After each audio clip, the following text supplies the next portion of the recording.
Hey guys, it's Tasha. Thank you so much for coming over, and I appreciate you watching this video and hanging out with me. Today, I just kind of want to share with you my experience working with Anubis and my altar that I made for him. I've been working with Anubis for a long time, pretty much since the beginning of my foray into the occult and witchcraft and all that good stuff.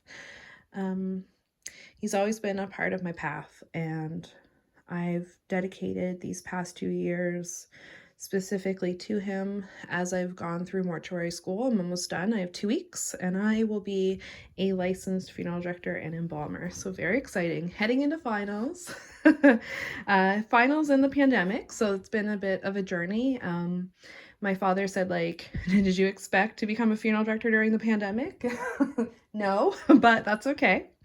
This has been a journey of love and something that I've wanted to do for a long time. And it's also been something that spiritually I've wanted to do, was dedicate my career to my God, one of my very special ones. So exciting. It's exciting to see something go full circle. So this is the altar that I made. I've got Anubis surrounded by the 4 elements. That was important to me because I think I don't know how to say this, but I guess I'll just say it. I think that Anubis applies to so many different people and people of so many different cultures. The fact that people all over the world connect with him, it's because death is universal, and death is something that we all experience. It is the one uniter of all of us, an equalizer of all of us. So death being as natural and beautiful as it is, I wanted it reflected through the 4 elements because to me that's nature. Obviously they're natural, death is natural, so I have them surrounding him, representing the universal, like how death is universal, basically. Over here I've got lots of feathers from blackbirds, other feathers that friends have given me, a couple of bones are in there, just little fetishes that I'm having as a bit of an offering to him, and also symbolize death and rebirth because I always kind of see birds, like I think of the phoenix and rebirth, so they're kind of that little trigger for me too. The jar right there is full of fresh water. I like to leave offerings of water to Anubis because I think about the drying process of mummification, the drying process of embalming, and the drying process of decomposition eventually, and how the dead are obviously pretty dry. So I like to leave them water to quench their thirst, and I think that's a great way to honor him as well. Behind the candle here, this is a statue that I bought at a Thousand Villages festival, basically around Christmas time. They sell crafts made by people all over the world, and this was a jackal statue that was made in Africa. It's very special to me. I've had it for a really, really long time, and it's Anubis to me, like 100%, even more so than the kind of more traditional depictions of him.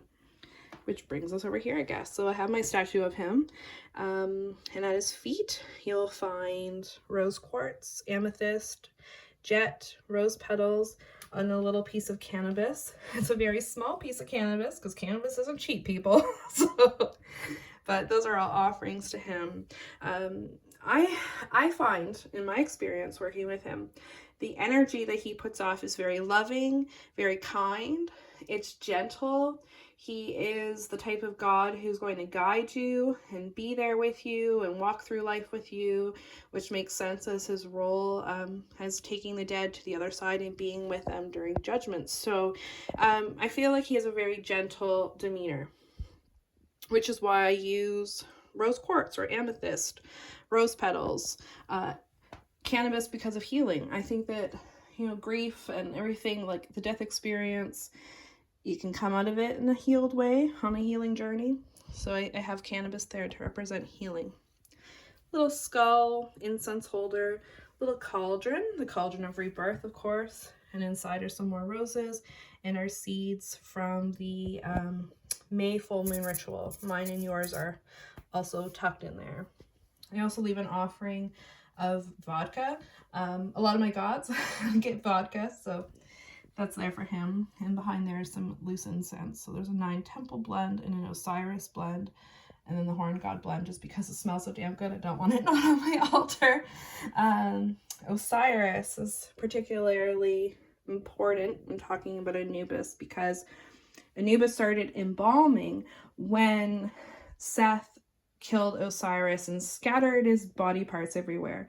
So Anubis and, I don't ever think I was saying Nephthys, went and they collected all of Osiris's parts except for his ding dong and put them back together, embalmed, mummified, come see, come saw, and that's how embalming started, so they say. So that's how he became the god of embalming. So I thought that that would be a good and applicable incense to have for him. I just have this skull candle holder draped in my prayer beads. It's just a representation of death, and it looks cool. And behind that's the black scrying mirror. If you want to connect with Anubis, scrying is a way I think that has been effective for me. I don't see anything in there, like I don't have visions or anything like that, but what it does is that it just calms me down enough, allows me to stare at something blank and plain, and it allows me to get more comfortable talking to my gods and praying and talking to him. So it's like a little bit, I see it more of as a portal or a gateway. What else is on here? Another great depiction of Anubis doing an embalming or mummification. Some flowers for him. I see flowers as an offering to him because they're an offering to the dead, right? So what you would give the dead, I think, are applicable as offerings to him. So flowers are something that I've been leaving on my loved ones' graves, and I know all kinds of people do that. So it's kind of an easy way to think, okay, how can I honor him? Well, how would I honor my loved ones? Is it reading a poem or saying a prayer or, whatever it is? Like, you can offer those as prayers to him or as offerings to him. Think about what he embodies. So if you want to connect with Anubis, think about empathy and love, guidance, soft-spoken, gentle, perfectionist, and someone who I just get so much love from him and warmth from him. So if I want to embody him for the day, I'm going to have a lot of empathy, and I'm going to be kind to people. Maybe I'm going to be more patient. Maybe I'll pay for the coffee of the person in front of me in the drive-thru as a way to honor him by showing kindness to a stranger who knows what they're going through. Just doing things, calling an elderly person in your family. Looking through family pictures. Maybe you could put pictures of your ancestors up. You can honor them that way. I think that sometimes the easiest way to honor our gods is to embody them and embody their characteristics. So I think by being kind and gentle or helping someone is an amazing way to honor Anubis. I also have a couple of pictures. So this is the African golden wolf, or the jackal, which is associated with Anubis because of the jackal's love for the cemetery. And they're scavengers, right? So they're in the cemeteries they used to be, and they were known to dig up graves. So they kind of became associated with our main guy. Anubis has a brother, Wepawet, and he is a wolf-headed god. He is the opener of the gates. So if you're calling to the lords of the pack to help guide you to the other side or guide a loved one to the other side, Wepawet would open the gates for you. This is Anubis's daddy, Ra. He's the ultimate god in the Egyptian tradition. He's the sun god. I like the idea and the story of Anubis's mother being Bast or Bastet.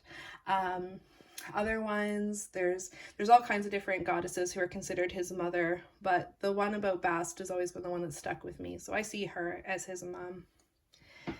This is Anput. This is the female depiction of Anubis, and she's seen kind of suckling some little jackals there, considered his wife. This is his daughter, Kemchet, and she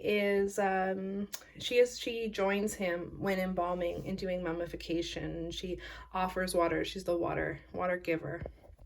Purification. And then up here, that's my acceptance letter in a mortuary school. I thought it'd be kind of fitting. This is my favorite pop culture depiction of Anubis. You'll see Anubis in all kinds of horror movies and all kinds of things, but Chris Obi, he plays Anubis, or actually Mr. Jackal, in American Gods, the TV show. He's fabulous. I think he plays him the most accurate to how I imagine Anubis, and I think he looks how I would picture Anubis to be as a person. I think he's just the most perfect fit for Anubis. That's just my white girl opinion, though. So that's another point I just want to make. I'm making this video.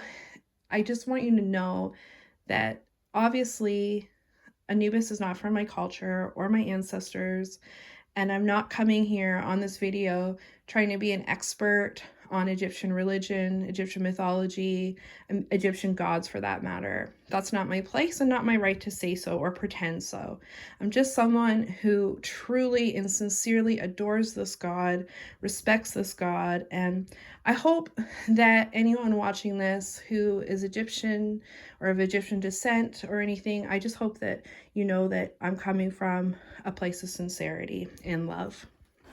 So this is it. I'm going to finish it on a poem, a prayer to the gods of the pack.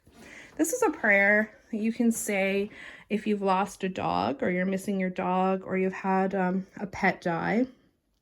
I lost 2 dogs, well, a little over a year ago, my babies, and I said this prayer when both of them died, so I'm going to share it with you now. Hail to you, Anubis, and may you protect this dog as he runs to the afterlife. Hail to you, Kerberos, guardian of the gates, watcher of the land beyond. May you welcome this dog to the next place. Hail to you, Wepawet, opener of the roads. May you take this dog to stand beside you, brave and loyal in life and death. Hail to you, loyal pet, Mr. Winky and Dallas and all those dogs out there that we love and miss. And may you be blessed as you run into the sunset to the west, chasing the stars into the night, one final time. Thank you for watching. Many blessings. If you do have questions about Anubis and my experience working with him, please ask below. I'm happy to talk about him anytime. I hope you have a wonderful evening. Bye.